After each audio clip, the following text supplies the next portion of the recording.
আবার কথা বলতে বলবে, এটা আসলে জরুরি না।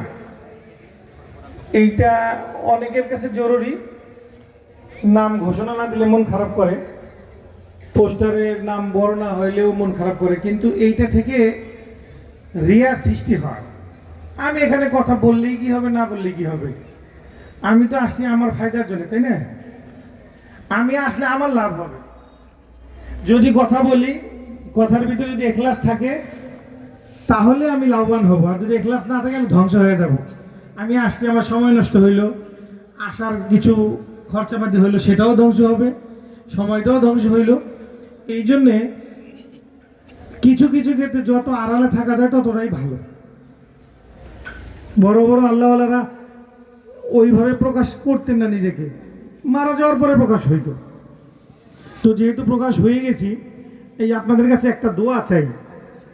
এটা আমি সব জায়গাতেই চাই যে আমি মাদ্রাসায় পড়াশোনা করিনি, কিন্তু মাদ্রাসার ওলামায়ে কেরাম বা মাদ্রাসার ছাত্ররা যে পোশাক আশাক পরে, ওই পোশাক আমি ছোটোবেলা থেকেই পরি।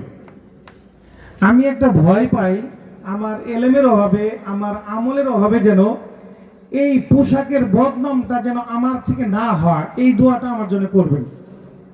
আমি অনেক দামি পোশাক পরি, মানুষ হুজুর বলে, হুজুর তো বাংলা জনাব, কিন্তু আমাদের দেশের কালচার অনুযায়ী হুজুর সাল্লাল্লাহু আলাইহি ওয়াসাল্লাম যাকে আমরা বলি, যার উছিলা আমরা আল্লাহ তাআলা আমাদেরকে দুনিয়াতে পাঠাইছেন, দুনিয়াকে আল্লাহ তাআলা কায়েম রাখছেন, ওই উছিলা ধরে আমাদেরকে হুজুর বলে ডাকে।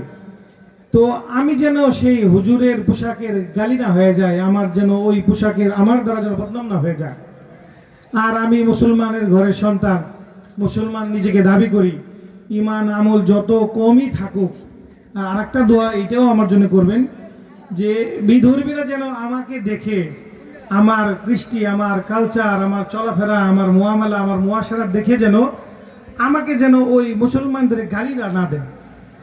এই দোয়াটা আমার জন্য করবেন। আল্লাহ তাআলা আপনাদেরকে মাফ করে দিক, আমাকেও মাফ করুক, আমার যারা আত্মীয় স্বজন, আপনাদের যারা আত্মীয় স্বজন, সবাইকে আল্লাহ তাআলা মাফ করুক। আসসালামু আলাইকুম ওয়া রাহমাতুল্লাহ।